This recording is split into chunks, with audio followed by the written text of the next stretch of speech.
मैं इसको डिस्पेल करता हूं, एक्सपोज करता हूं। ये सरकार ओबीसी के लिए नहीं है।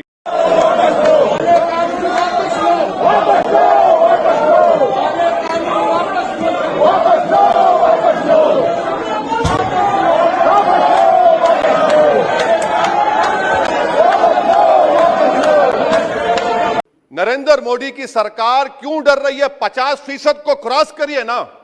तो आपकी मोहब्बत ओबीसी से नहीं है, आपकी मोहब्बत उनके वोट से है। यहां वहां चले जाते हैं, वहां के यहां आते हैं और हम लोग बीच में फंसे हुए रहते हैं। शिवसेना वाले कह रहे हैं, एनसीपी वाले कह रहे हैं मराठा कि हम सिर्फ भिखारी हैं, आपका वोट हासिल करेंगे, आपको नेता बनाएंगे, मुख्यमंत्री बनाएंगे, प्रधानमंत्री बनाएंगे और हमको क्या मिलेगा? इफ्तार की दावत और मुंह में खजूर।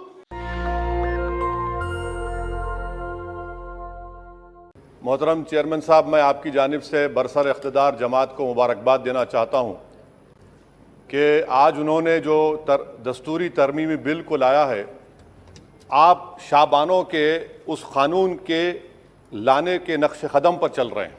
मुबारकबाद देता हूं आपको और उम्मीद करता हूं कि इसके बाद बरसर इख्तिदार जमात के ज़िम्मेदारों की ज़बानों से बार बार शाबानों का जिक्र नहीं होगा, क्योंकि ये आपका दस्तूर में इस बात की इजाज़त है कि सुप्रीम कोर्ट अगर कोई फैसला देता है तो सरकार को इस बात की इजाज़त है कि वो उस फैसले के ऊपर कानून बनाए जो आपने किया। तो इसलिए मैं कह रहा हूं कि आपने शाबानों की रिवायत को बरकरार रखा, आपको मुबारकबाद। दूसरी बात यह है जनाब चेयरमैन साहब के बड़ी बड़ी बातें हुई कि ओबीसीज के लिए सरकार है। मैं इसको डिस्पेल करता हूं, एक्सपोज करता हूं। ये सरकार ओबीसीज के लिए नहीं है। क्यों नहीं है? National commission of scheduled caste, national commission of scheduled tribe जो है 338B में उनको जो इख्तियार दिया गया है वो प्लान एंड पार्टिसिपेट करने का।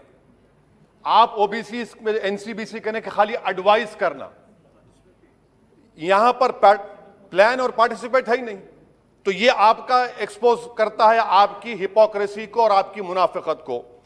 दूसरी बात यह है कि रोहिणी कमीशन ने कहा कि 10% ओबीसी 50% रिजर्वेशन को हासिल कर रहे हैं और 20% जाते हैं, इनको कुछ नहीं मिल रहा है। तो सब कैटेगराइजेशन क्यों नहीं कर रहे आप? अगर आप ओबीसी के लिए हैं तो मखसूस कास्ट के लिए आप हैं, आप तमाम ओबीसी के लिए नहीं है। ये आप ही का रोहिणी कमीशन ने आया है। तो सब कैटेगराइजेशन आप करेंगे नहीं करेंगे?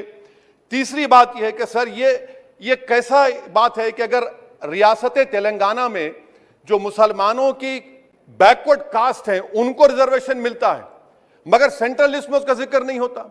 तो एक ऐसा कानूनी मैकेनिज्म बनाने की जरूरत है कि अगर किसी स्टेट और रियासत में वो ये तय करती है कि ये हमारे स्टेट की ओबीसी है तो सेंट्रल लिस्ट में उसका रिफ्लेक्ट होना चाहिए। मिसाल के तौर पर बिहार में सुरजापुरी जात का जिक्र ही नहीं है सेंट्रल लिस्ट में, तो इसका हुकूमत करेगी नहीं करेगी।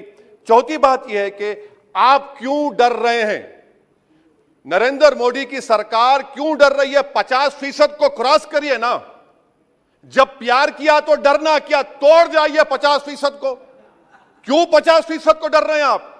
जो 50% है उनको 27%, जो 20% है उनको 50%।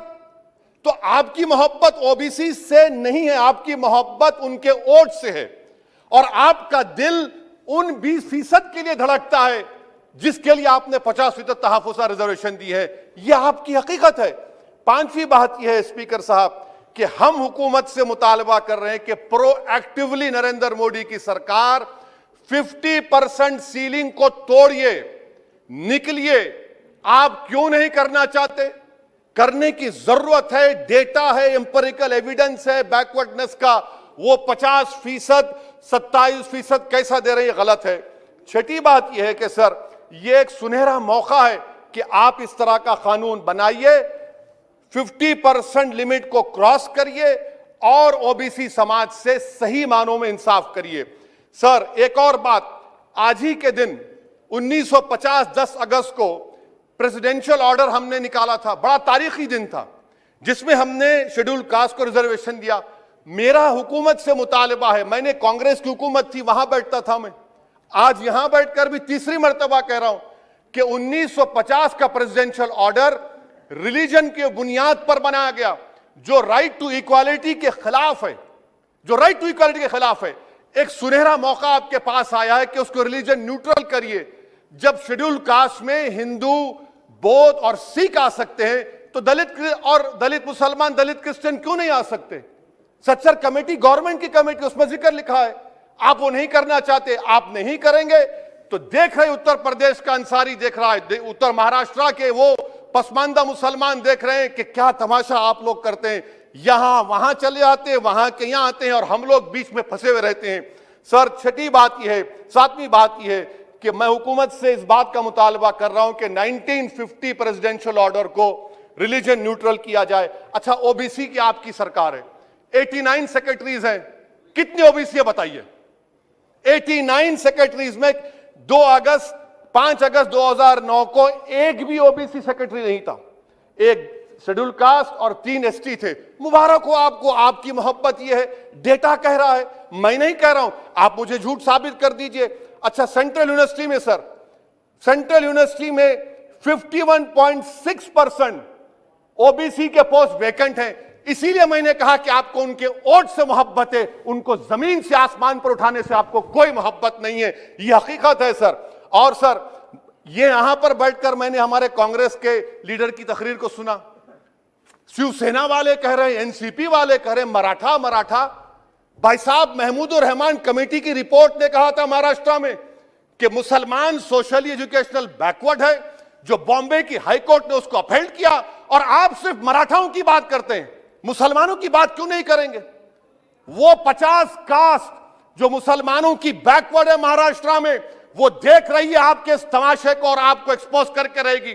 आप उनकी बात ही नहीं करते। मराठाओं को जरूर दीजिए, मगर आपके इस बड़े दिल में क्या उन गरीब मुसलमानों के लिए धड़कता हुआ दिल नहीं है कि हम सिर्फ भिखारी हैं, आपका वोट हासिल करेंगे, आपको नेता बनाएंगे, मुख्यमंत्री बनाएंगे, प्रधानमंत्री बनाएंगे, और हमको क्या मिलेगा? इफ्तार की दावत और मुंह में खजूर, रिजर्वेशन नहीं मिलेगा हमको। ये कौन सा इंसाफ है सर? इसीलिए ये इनकी मुनाफिकत है, इसीलिए हम हुकूमत से मुतालबा करते।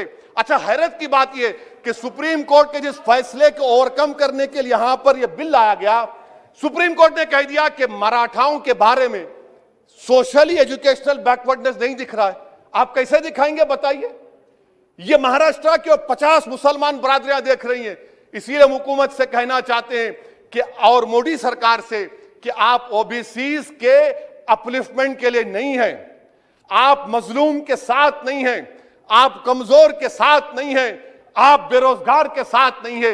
हां, एक हकीकत है, आप ताकतवर के साथ थे और ताकतवर के साथ रहेंगे। आपको वोट की जरूरत है, ओबीसीज और वो जो मुसलमान बरादरियां नीचे, उनको उठाने की जरूरत नहीं है। स्पीकर साहब, यह बिल यकीनन अच्छा है, मैं इसकी तायीद करता हूं। और गालिब ने बड़ा खूब कहा था कि यह जो तमाशा मैं देखता हूं कि बगीचे अतफाल है, दुनिया मेरे आगे, होता है सब शब रोज तमाशा मेरे आगे। शुक्रिया। नेशनल दस्तक की आपसे गुजारिश है कि अगर इसको बचाना चाहते हैं तो नेशनल दस्तक को सब्सक्राइब करने के लिए रेड कलर के सब्सक्राइब बटन को दबाएं, फिर बेल आइकन की घंटी दबाएं। नेशनल दस्तक को बचाने के लिए बहुत जरूरी है कि हर खबर को शेयर करें, लाइक करें, कमेंट जरूर करें।